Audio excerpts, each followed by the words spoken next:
Oh wait, can I take a picture of that spike real quick? The one with like the Reaper 1000. Oh, the Omega Spike? Yeah, Here. I never nabbed a screenshot. This thing is hilarious. 1,253 damage. Mm-hmm. It's a very humble amount. That's actually kind of an accident, because I had to do that to get Reaper 1000 on it. It was not the original purpose.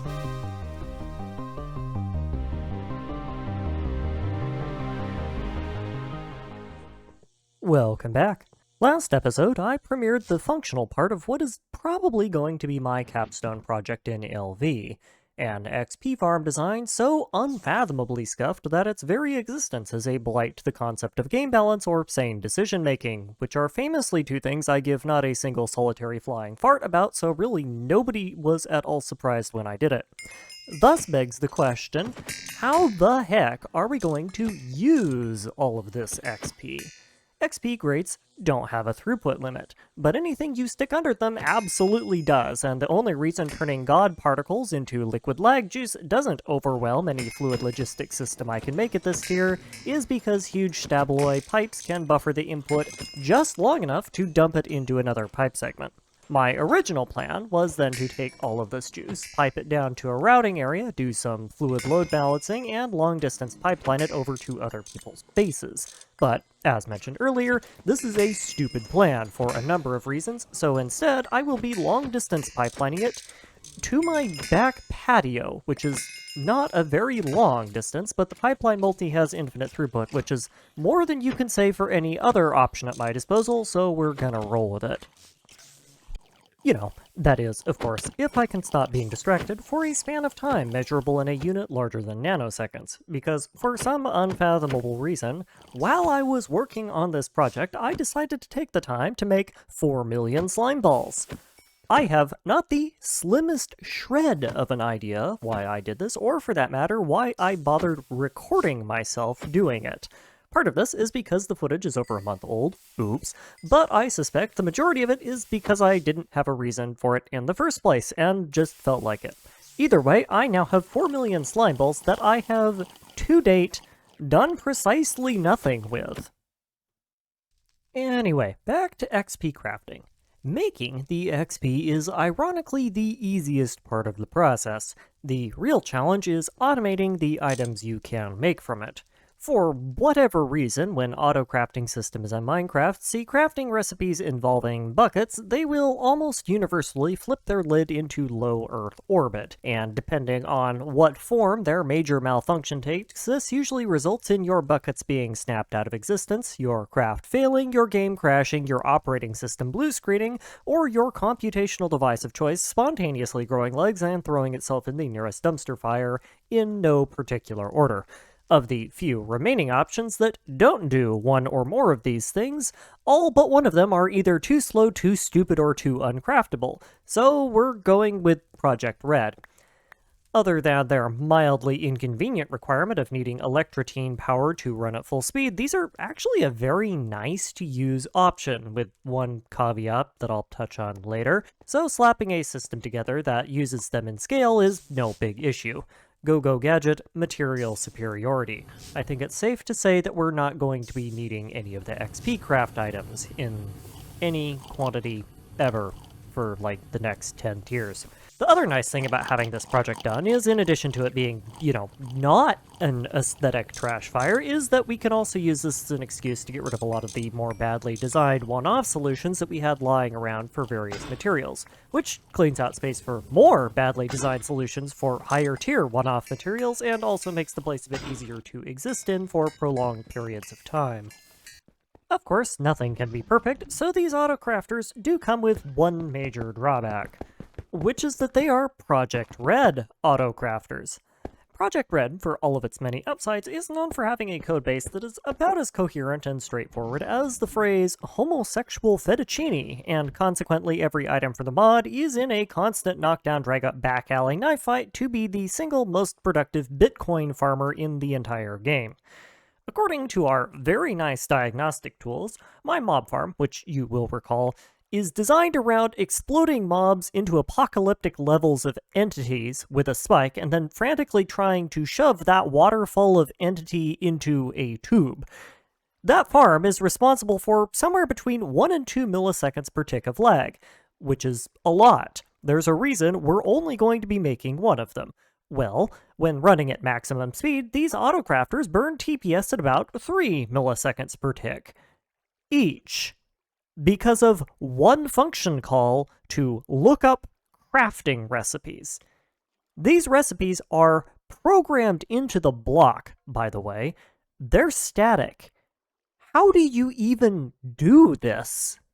My solution, if you can call it that, is to swap out the super chests with barrels and simply let item buffering pause the crafters when the barrel is full.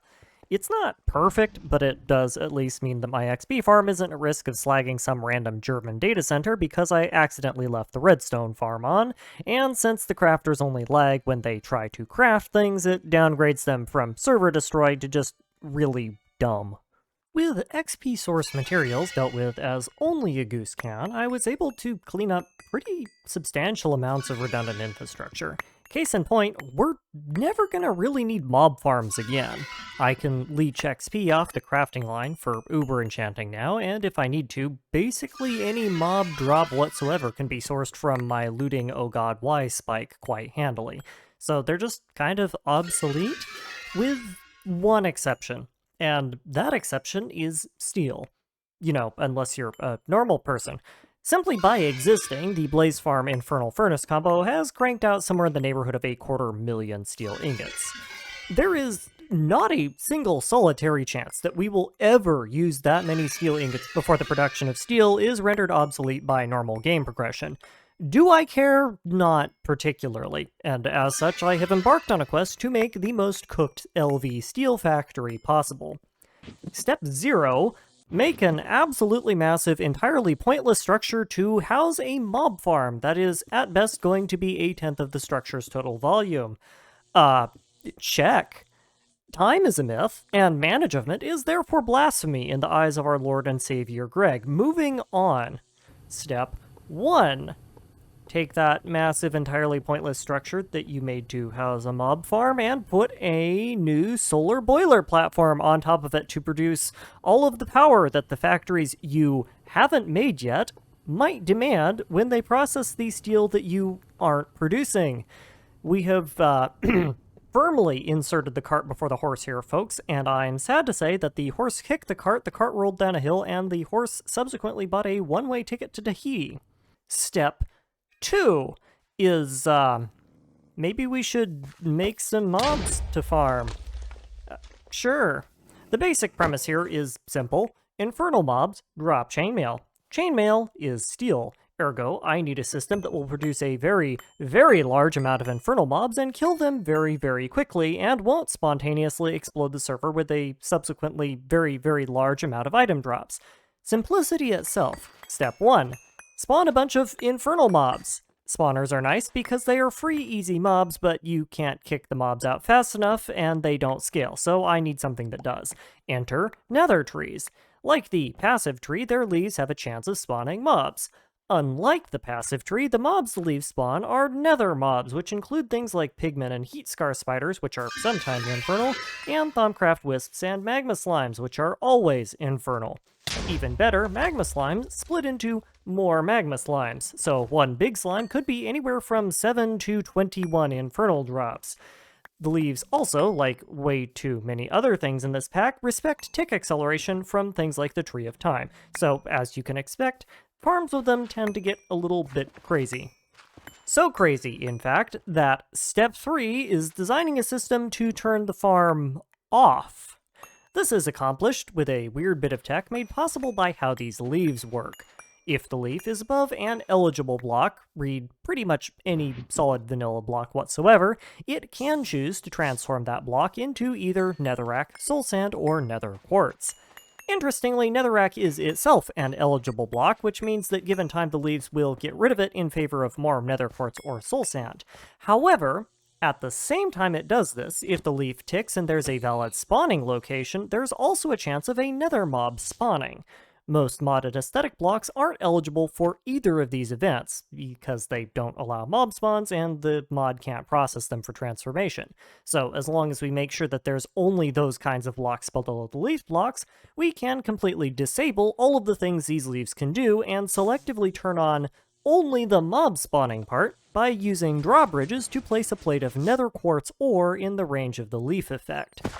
From there, the farm design pretty much builds itself. Add timewood clocks, make a collection system, make bank. Or not, because that's where all the problems started to rear their ugly heads.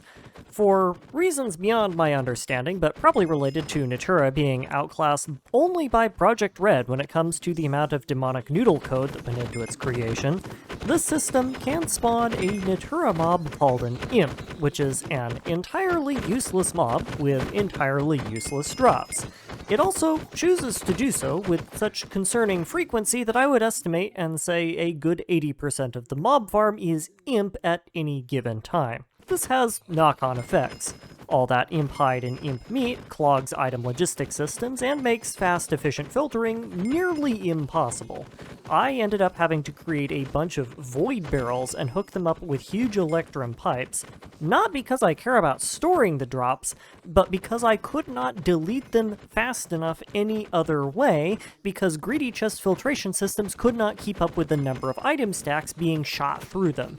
The worst part of it all, though, is that the whole design is brutally, painfully slow.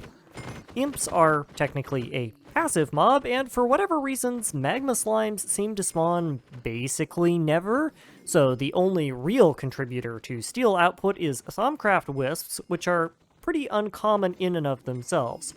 In a word, this farm sucks. It does make steel. It's actually not terrible at making steel. The problem is that it's not the amount of steel that I wanted. I wanted literally 1 steel per tick, because then I could justify infernal furnacing it. Oh my. Yeah. So this whole farm is useless, basically. Hey, it looks cool. It looks cool, but it's also massively oversized for what it needs to be. Which is a steel factory. Well, yeah, I mean, we do have a lot of steel. I just don't know. I haven't done the calcs on solars, at least for LB. Solar, I'm assuming we're going with Terra, but really it doesn't matter. Compressed solar requires 8 regular solars, which is 16 circuits, and just a buttload of aluminum iron plates.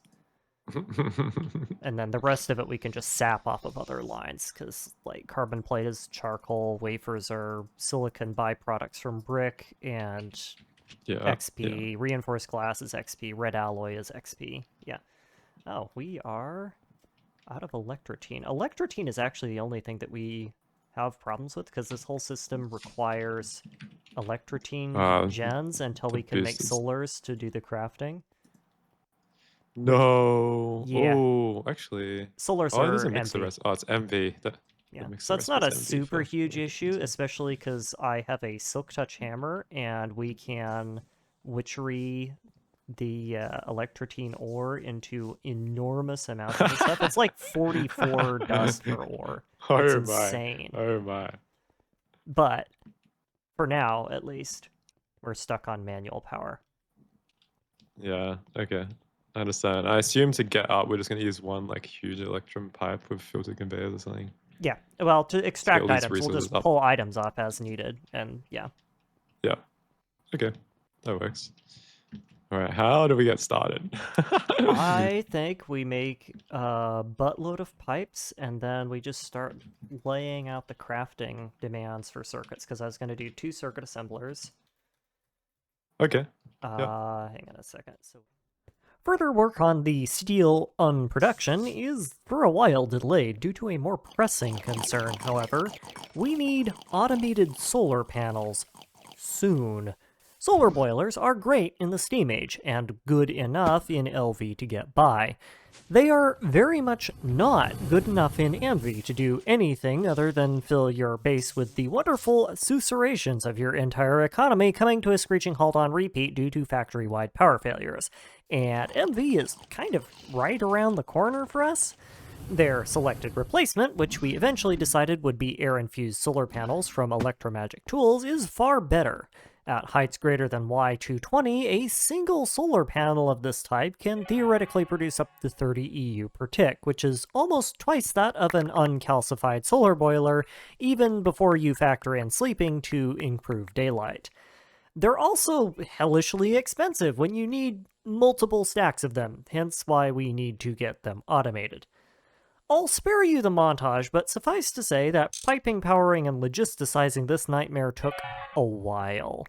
But, on the other hand, I can now spontaneously create circuits out of basically thin air with no work whatsoever, so trade-offs. We still have all of the other things to do with them, though, so that's, it's a good start. Our giant blender is still bronze. Well, we don't really need to do a Not whole that it lot of matters. mixing, yeah.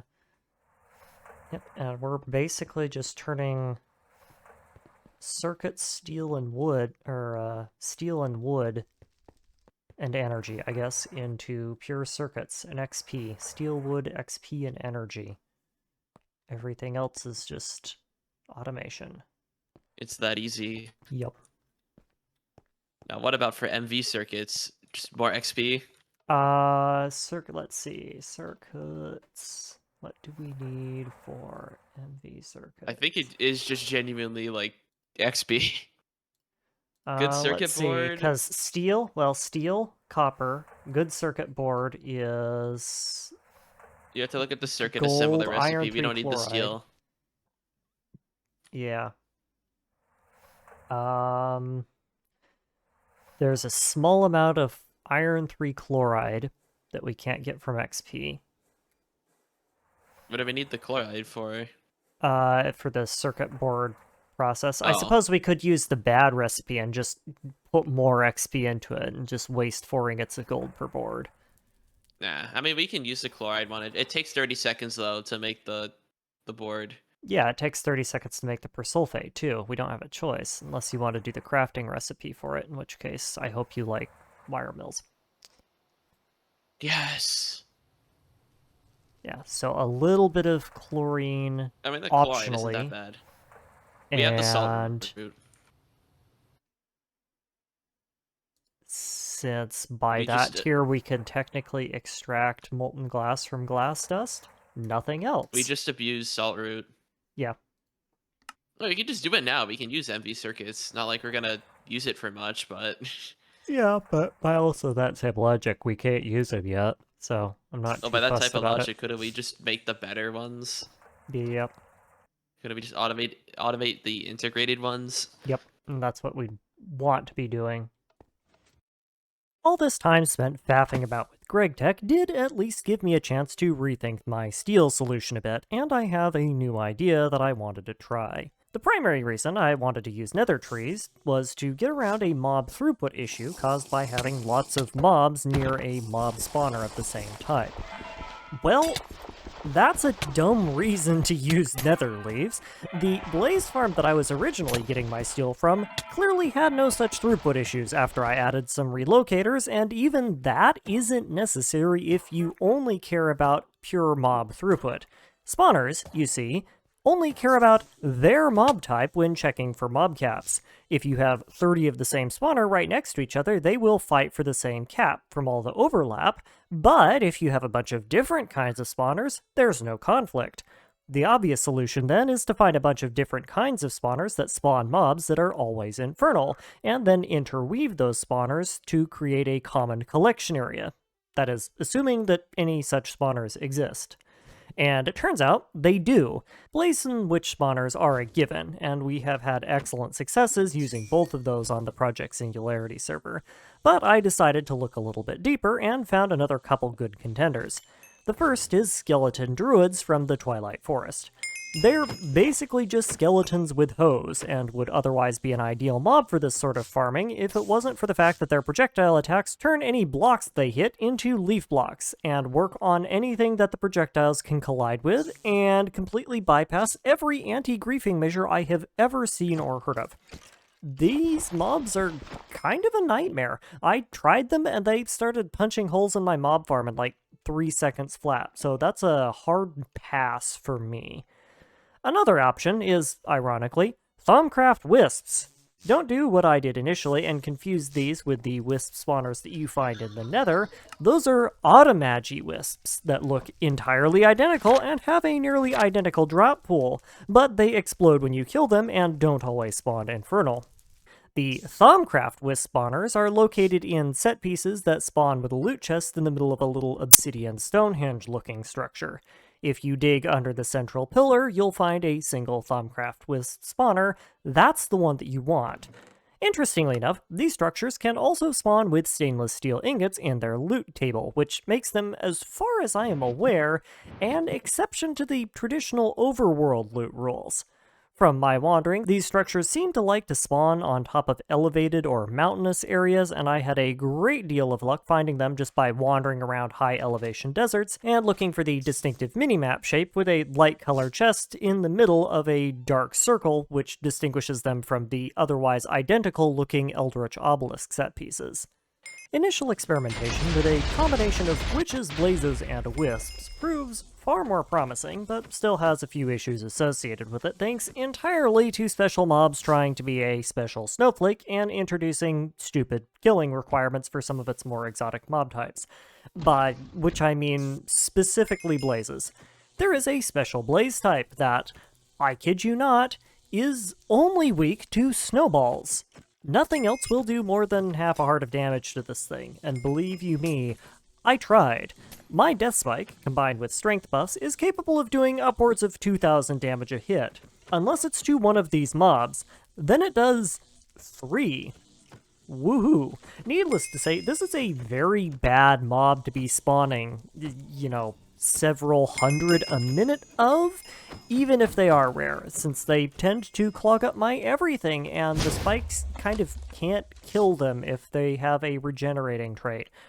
So after another redesign to spread the spikes out a bit and improve killing speed, and removing blazes entirely, I finally ended up with a 50-50 combination of wisp and witch spawners that works a whole lot better and doesn't seem to run into any of the mob cap or cramming issues the other designs did.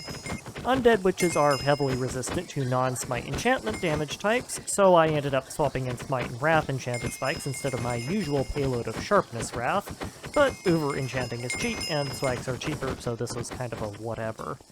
Really, the item throughput on this thing says it all, because that is, kind of a lot of infernal drops. Holy cow.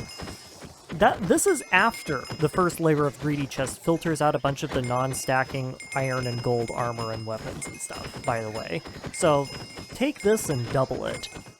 After a lovely relaxing Christmas break, during which I played way too much Vintage Story, I hopped back on a day before the MV opening ceremony with the intent of cranking out the last few automations and calling it good. More the fool is me. At this point, we're actually pretty close to being ready to up tier, since the biggest part of crafting the solar panels was the circuits, and at last check, we're sitting on a mountain of them. Or rather, we would be had my Electrotine reserves not run out at some point over the break and stalled the automation. Mind you, we still made 22,000 of them, and a quick trip to Nether will solve the Electrotine situation quite handily, so something tells me I don't need to be all that concerned. Okay, which of you is the real one? Okay. The one that's not. What? Okay, so you unfortunately have last stand, so I don't think this is gonna work. Oh, I have 320 levels. I don't think we're getting through that anytime soon. Okay, here, experiment time. How many levels is this taking? Ow, 318. 315. Oh. Okay, so I probably couldn't have. Yeah. I mean, you were destroying my pants, but the pants aren't the last stand. Where do we want? I'm not even on the leaderboard anymore. Oh, yeah, you're just not online. Oh, nope, you're back. Okay. That was weird. Where do we want the witchery oven of definitely not EBFing?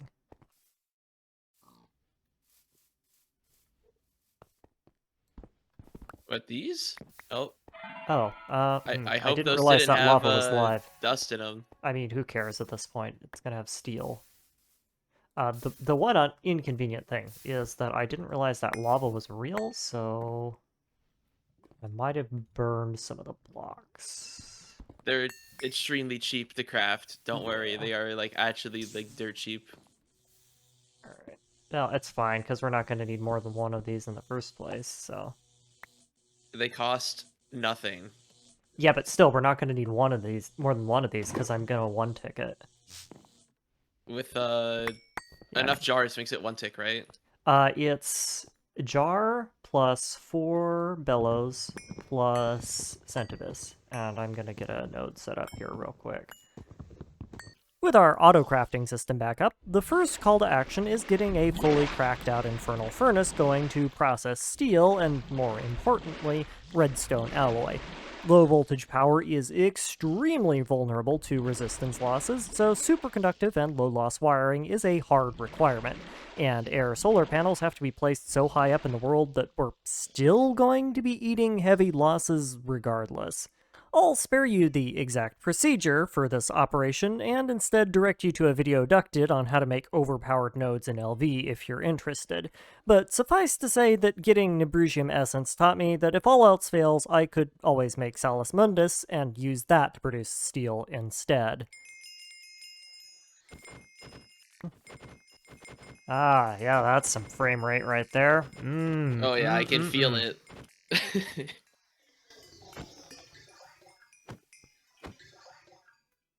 Oh, yeah, I love me some frames. I love 15 TPS. Thank you. Or no, dim 0. Okay, no, there we go. It went back. Yeah. I love how you can tell whenever you kill a mob with the spike. Oh no, that wasn't a mob. That was me using Duck's node thing with 7 stacks of Salus. We probably got like, I don't know, Oh, for the 14 Neebrism? stacks of wisps spawning in from that. I don't know. I'm still sorting through all of the loot that I got out of them. Honestly, if we could find a way to quickly replicate Salus Mundus, that would be the way to farm steel. Oh, and just make like a bunch of wisps, I Yeah, guess. because that scales linearly with how much Salus you can throw in, so you can control exactly how many mobs you're getting from it. I mean, technically there's the comb and MV, but Yeah. we could also just get a bunch of primals and dupe it. Yeah, but that requires someone to manually do... Oh, I guess you could use Thaumatorium. I'm just I mean, so Percanto, Ignis, crucible-brained. easy. Yeah, Percanto, Ignis, Ordo, Terra, Aqua is easy. Really, it's only air that's the problem. It's a How good would you source get of a air. large source of air? I've never actually had a great one. Mixed fragments, I guess. Maybe. Like the But, fragment of knowledge or whatever it is. yeah, I suppose. Sugarcane, Well, you could swede just, like, seeds. farm the daylights out of those shards, honestly. That would be just perfect, because you can automate that, no issues. Did I seriously only get a stack of Nibrusium? There's no way. There is no way. Something is up here. Oh my god, there's so many items. Holy. Yeah. Oh, there's a hopper hawk up here with a barrel. That's why. Hang on. The stack is just the one stack that I happened to pick up with my magnet before it got hopper hawked. Oh, so the hopper is Yeah, working there's as intended. 23 Great. stacks of the stuff up here. That's perfectly fine.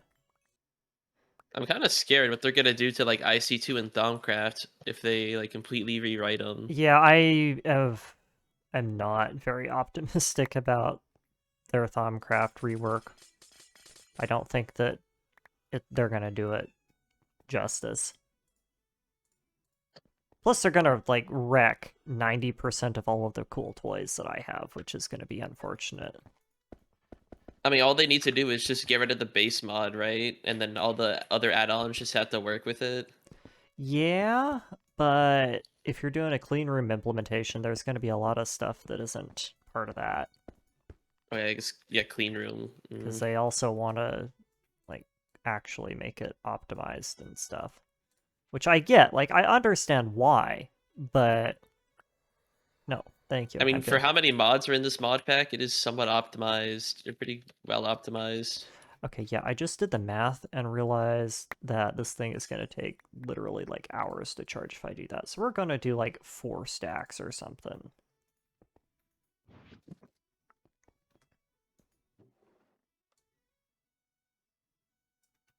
All right, come walk out in the back. Look at how much better this looks. Oh. Oh, wow, yeah, I can just see like space. Whoopsies, I just fell down a hole. I can already just see space on the map now. That's wild. Yeah, look at that. There's actually like buildable land. I don't have to The build in the middle of bushes, a swamp. the bushes are so ugly. The question I have, and I don't know if you know the answer to this, is why is there just random logs? That's the bushes. Oh, so you're just Look, shearing the leaves? somebody sheared them. No, I didn't do that. Somebody sheared them and didn't So break the someone came logs. and stole our foliage and didn't break the logs. Yes. These people, I swear. Living with a flippin' zoo full of animals here. I don't know why you'd break the Who goes to the trouble bush. of breaking all of the leaves and not the logs? They wanted it for building? I I don't guess. know. It's the Kind of only rude. thing It's I like can think of is they needed leaves for something. that's why there was a bunch of oak logs around the base. Because I was wondering that for the longest time. Like, why are there single blocks of just oak logs? Should probably do something about all the forestry trees, too. Yeah, I could probably relocate them. Just grab a few saplings and bung them down somewhere. Why are you leaving the cactuses? Is there a reason? No, Okay. I just don't. I just didn't want to break them. No, I'm just making sure before I go and start chopping them down. I didn't know if you Yeah, were, go like, break them. I collecting don't know. cactus. I'm just breaking whatever I can with the tools, and I'm just Hatchet should ignoring the work on cactus. cactus, if you made I'm one. just using them to destroy the items Oh, that no, are that's getting good. magneted That's to a good me. call. That's the only reason why they aren't gone. Actually, I'll even be nice and mine up the random sand blocks that live underneath them. I need more grass blocks or dirt blocks, and I don't have any more, so... Oh, Mastiox, Mastiox, Mastiox. You delicate, sweet summer child, dirt creepers are a thing. Mob griefing's off. Dirt I don't drops think they from dirt spawn. creepers respective to looting level. Oh, okay. Yeah, dirt creeper. Come here, Mr. Dirt Creeper.